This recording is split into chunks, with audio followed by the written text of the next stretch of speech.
यस्य जन्म संसार बंधनात् विमुच्यते। नमस्तस्मै नमस्तस्मै विष्णवे प्रभा विष्णवे। नमस्कार मित्रों, कैसे हैं आप सब लोग। मैं बबीता असावा स्वागत करती हूँ आपका अपने चैनल एस्ट्रो असावा में। आप सभी पे महालक्ष्मी की कृपा बनी रहे। धनतेरस की और दिवाली की आपको हार्दिक हार्दिक दिल से शुभकामनाएं। आप स्वस्थ रहे, निरोगी रहे, यही मेरी दिल से आप लोगों के लिए कामना है। आगे बात करते हैं हम कि हम ऐसी क्या रेमेडी करें दिवाली पे जिससे हमारे 9 के 9 ग्रह शांत रहें। इसके लिए हमें क्या करना है कि दिवाली के दिन विष्णु सहस्त्र नाम के पाठ आप कीजिए, रात को करने हैं। यह आप किसी भी कामना के लिए कर सकते हैं, लेकिन जेन्युइन होनी चाहिए कामना।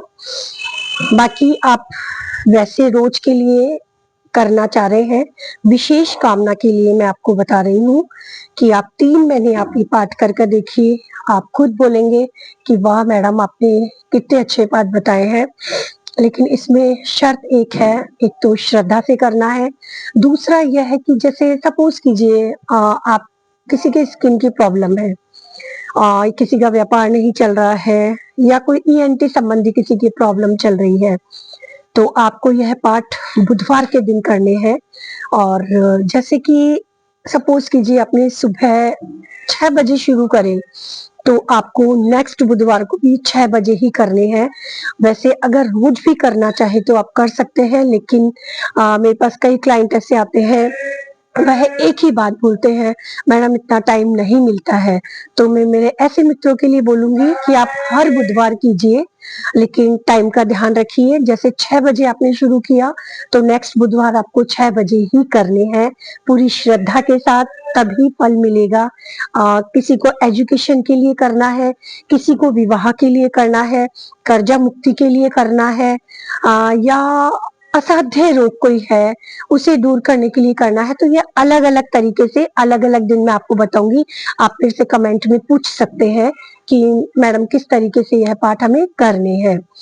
बाकी दिवाली के दिन तो आप कीजिए, वह तो हर कोई कर सकता है, अवश्य कीजिए। और आप बताइएगा मुझे आपको कैसा लगा और कितना बेनिफिट आपको मिला। वैसे 3 महीने अगर इन पाठों को रेगुलर हम करते हैं तो इसका बहुत जल्दी फल हमें मिलता है।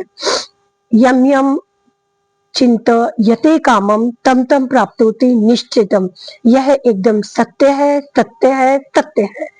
यह मैंने कई लोगों को बताया है और उनके फोन भी आए कि हाँ इससे फायदा हुआ है।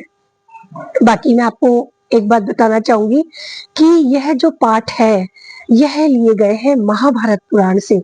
यह उस टाइम के पाठ है जब युधिष्ठिर युद्ध जीत चुका था, और बहुत दुखी थे युधिष्ठिर जी कि मैं जीत तो गया लेकिन मैं जीत कर भी हार गया, क्योंकि सारा जो मंजर था उस समय का, मरे हुए पड़े थे उनके परिवार वाले, तो कहीं खून निकल रहा था, मतलब इस तरह का जो माहौल था, बड़ा दुखदाई माहौल था।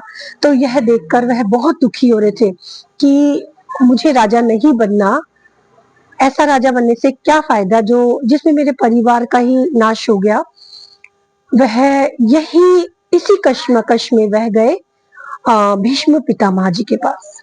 उन्होंने उनसे बोला, पितामह आप मुझे ऐसा कोई उपाय बताएं जिससे मेरा जो अंदर कश्मकश चल रहा है मुझे इससे मुक्ति मिले, मुझे मोक्ष की प्राप्ति होए, और जो यह जन्म और मृत्यु वाला चरण है उससे मैं मुक्त हो जाऊं, कैसे मेरे दिल को शांति मिले।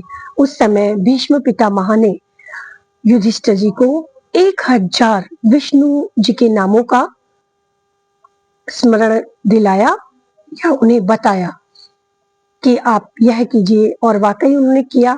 यह तभी से यह पाठ प्रचलित हुए हैं। आप कर देखिए। एक तो दिवाली का दिन और महालक्ष्मी का दिन है ये तो, और महालक्ष्मी विष्णु के दिल में रहने वाली है। और हमें क्या चाहिए, लक्ष्मी जी तभी खुश होती है तब विष्णु भगवान खुश होते हैं। विष्णु जो कि सृष्टि के पालनहार है। आप यह पाठ करिए और मुझे बताइए आपको कैसा लगा। श्री महालक्ष्मी जी की जय। जय श्री कृष्ण।